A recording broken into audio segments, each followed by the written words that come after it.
তোমার বয়স খুব কম। তুমি এই বয়সে সবাইকে কি বলে বেড়াচ্ছ যে আমি জীবনে কোনো দিন বিয়েই করব না, আমি খাবো দাবো ফুর্তি করে বেড়াবো রোজগার করব, কোনো কিছু কোনো বিয়ে ঠিয়ের মধ্যে নেই। তা এ কথা তুমি সবাইকে বলে বেড়াচ্ছ ঠিক, কিন্তু আমি বলি তোমার জীবনের সিদ্ধান্ত নেওয়ার তুমি কে? তোমার কপালে বিধাতা যা লিখে দিয়েছে তোমার কপালে তাই হবে। যদি তুমি যেটা বলছো হয়তো সেটাও হতে পারে, আবার তার উল্টোও হতে পারে।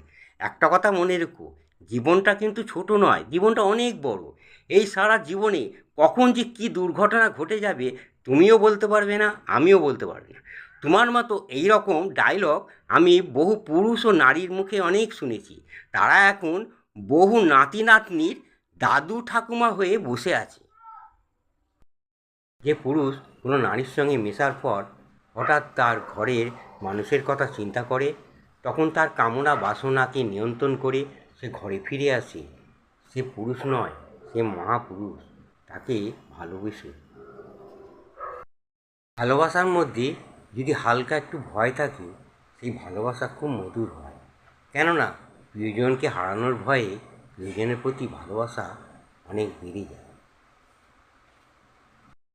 আজ আমি যেটা বলবো 15 থেকে 28 বছর ছেলেদের কিছু নিয়ম মেনে চলার জন্য। প্রথমত, তোমরা যখন কার বা কোনো বাইক চালাবে তখন খুব সাবধানে চালাবে। দ্বিতীয়ত, সুন্দরী মেয়েদের পেছনে না ঘুরে নিজের কেরিয়ার গঠনের চেষ্টা করো। তৃতীয়ত, অযথা বন্ধুবান্ধবের সঙ্গে হাসি তামাশা না করে সময় নষ্ট করো না। চতুর্থ, যে কোনো নেশা থেকে বা সেটা মেয়ে মানুষ হোক বা অন্য কিছু, এর থেকে দূরে থাকো। কোনো নারীর অভিমান তুমি যদি বুঝতে পারো, তাহলে তুমি সেই নারীর কাছ থেকে ভালোবাসা দ্বিগুণ পাবে। আর যদি তার অভিমান তুমি যদি বুঝতে না পারো, তাহলে সেই ভালোবাসার তাড়াতাড়ি মৃত্যু ঘটবে। তোমার মনের ব্যথা কারো কাছে যদি এক বাক্যে প্রকাশ করো, সে যদি বুঝতে পারে তো ভালো, আর যদি সে বুঝতে না পারে তবে তার কাছে তুমি যদি রচনা লিখে দাও কোনো লাভ হবে না। যা আমার পাওয়ার কথা ছিল তার কোনোটাই আমি পেলাম না, এভাবে যদি তুমি ভাবো তাহলে তোমার মনে একটা হতাশা আসবে। তবে তুমি যা পেয়েছো এ কথা ভেবো যে আমি যা চাইনি তা আমি পেয়েছি, এ ভাবো, তাহলে তোমার মনে শান্তি আসবে। তোমার এত চিন্তা কিসে? যিনি এই দেহে প্রাণ দিয়েছেন তিনি একটা কিছু ভেবে রেখেছেন। খারাপ সময়, তোমার এই খারাপ সময় পেরিয়ে একদিন তোমার ভালো সময় আসবেই।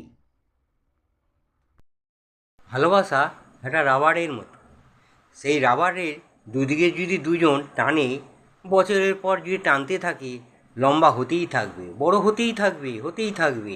তবে একজন যদি হঠাৎ রাবারের একদিক ছেড়ে দেয়, আরেকজন পড়ে যাবে, পড়ে আঘাত পাবে, সেই আঘাতে সে জখমও হতে পারে, আবার মৃত্যুও হতে পারে। আপনার ভালোবাসার প্রিয় মানুষটিকে এই 3টি প্রশ্ন জিজ্ঞেস করুন। 1, তুমি আমাকে ভালোবাসো? আচ্ছা, তুমি কেন ভালোবাসো? 2, একদিন যদি আমার যা সম্পত্তি সমস্ত টাকা কড়ি আছে সব চলে যায়, তুমি কি আমার কাছে থাকবে? 3, তুমি আমার জন্য কতদিন অপেক্ষা করবে?